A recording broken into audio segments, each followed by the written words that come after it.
What if I told you that two of the most breathtaking and most unusual places in all of South America are almost completely off most travelers' radars? And what if I also told you that you can visit both of them for under $50 total? Everyone usually goes to the most touristy places in South America. And don't get me wrong, those places are amazing. But every single day, travelers are flying right over two spots that will make their feeds go absolutely viral. One is a Gothic church that literally hangs off the edge of a gorge, built into the side of a cliff at the south of Colombia. It looks like something out of a fantasy novel, and I'm not exaggerating. The other one is a cemetery. But before you click away, this cemetery is unlike anything you've ever seen. It's called one of the most beautiful places in all of South America, and it's very cheap to visit. In this video, I'm going to show you both places, how to get there, how much they cost, and what it's actually like on the ground as a solo female traveler. And of course, whether it's actually worth the detour. So here's the setup. These two places are actually very close to each other. They sit right on the Colombian-Ecuador border. On the Colombian side, our Gothic church in a small town called Ipiales, and the cemetery just across the border in Ecuador. So basically, this means you can hit both places in a weekend trip. Welcome everyone, I'm Val, a Colombian traveling the world, and let's explore these two amazing spots.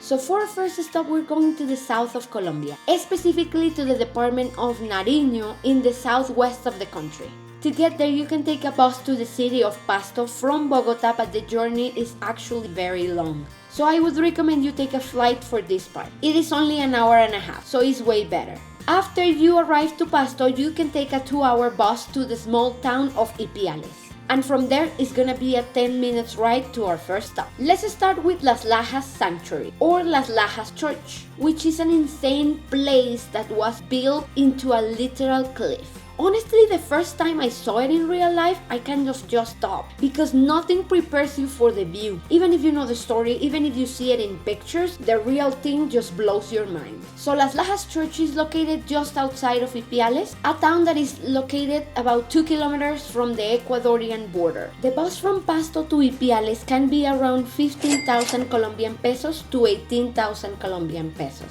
And the bus from Ipiales to Las Lajas Church is between 5,500 and 7,000 Colombian pesos. You can also find an Uber from any part of the town to the church.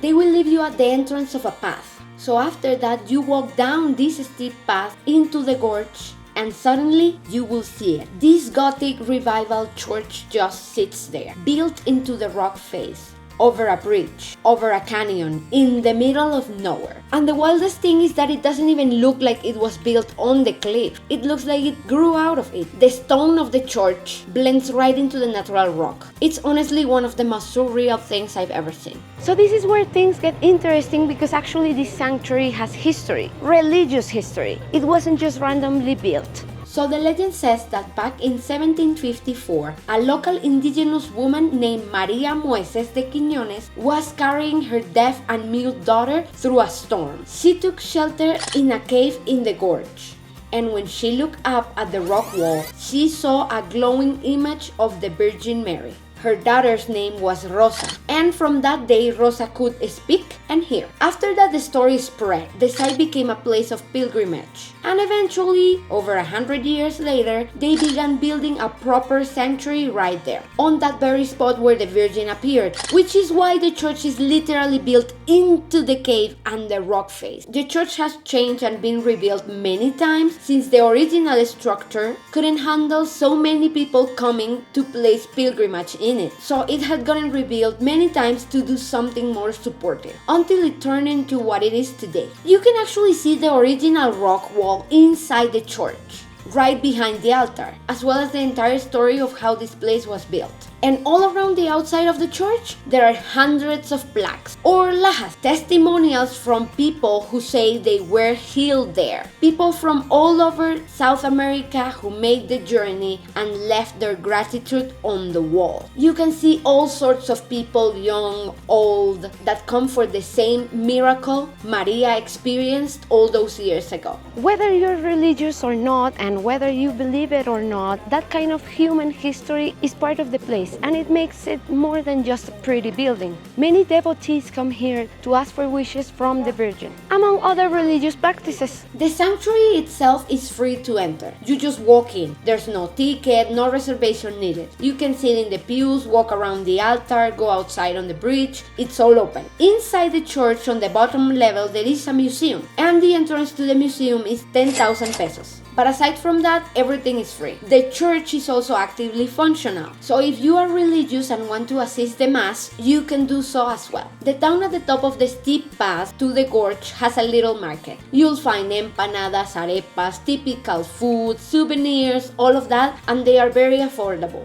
In terms of timing or when to visit the sanctuary, I would recommend you come on a weekday in the morning, so you won't see that many people. Now, weekends, especially Sundays, are usually religious in Colombia, so that is a whole other experience in itself. If you want to try that out, you can do it. Just keep in mind that it will be very full. As a solo woman, I felt completely safe in there. It's a religious site, which actually tends to make places like this very respectful and calm. There were families, older pilgrims, couples. The vibe is very serene. Tip about weather, Pasto is actually cold, so wear some layers. I was lucky enough to have sun, as you can see, in the day of my visit, but most likely you won't find that, so the place is cold. Las Lajas church gets its name because of the rock it's built with, and even though I'm not religious, I believe it's one of the most magnificent church I've ever seen. And believe me, while traveling in Europe, I've seen plenty. It is an architectonical wonder, so you should definitely visit it.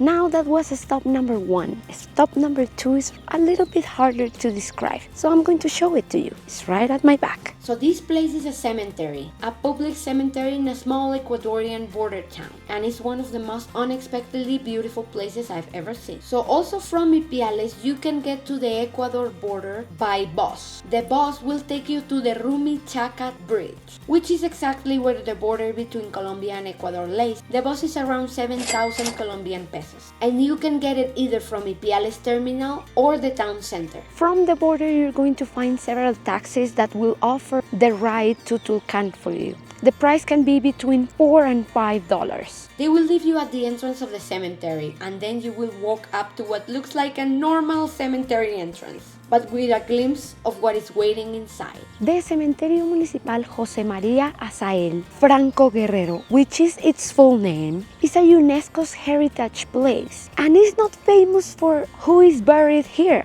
It is actually famous for its garden, or hedges. The entire cemetery has been sculpted. Trees and cypress hedges trimmed into elaborate figures, arches, tunnels, human silhouettes, animals, pre-Columbian patterns, faces, creatures, hundreds of them, all of them maintained by hand, all green and lush, and somehow both eerie and gorgeous at the same time, because they all blend with the tomb. That's why people call it the Garden of the Dead, because it's exactly that. All of this that you see here is just the work of one man, José María Azael Franco Guerrero, and he started sculpting these hedges in 1936 when he was appointed as the head gardener of the cemetery. For 54 years, he worked here every single day, sculpting, trimming, shaping. He died in 1985, but his son and grandson have continued his work ever since. There are now around 100 sculpted figures throughout the cemetery, and the level of detail in some of them is jaw-dropping. Some of these trees take years to grow into their final shape. What I find most moving and impressive about this place is that it started from one person's dedication and creativity. No major funding, no major project. Just one gardener who decided to make something beautiful out of the place he worked every day in. Walking through here is a slow experience. The cemetery is not that big, but you want to take your time. Let yourself get lost in the pathways between the hedges. And yes, like I mentioned, this is an active cemetery, so people are buried here. You will see families visiting graves, fresh flowers, the whole thing. Them praying for their family members or friends. It is actually really beautiful to witness and really calm. It reminds you that this isn't a tourist attraction first. It's a place of grief and memory that happens to also be extraordinarily beautiful. Be respectful, keep your voice down. Don't sit on any of the structures and don't touch the sculptures. But beyond that, walk slowly, explore every corner. There are parts of this cemetery that feel like walking through a green cathedral. In the past, there was no entrance fee to get into the cemetery since this is a municipal cemetery. But right now, since it's so visited, it has an entrance fee of $2 per person. Don't worry if you don't carry dollars with you. There is an exchange booth right behind the ticket booth. So like I mentioned, the cemetery is not that big, it doesn't take that long, but if you do the visit in an entire day, you can find food in the town of Tulcan. So quick recap, 2 places, both at the south of Colombia or near the Colombian-Ecuador border. One is a Gothic church that looks as if it grows from the mountain, and the other is an out-of-a-dream cemetery garden with sculptures.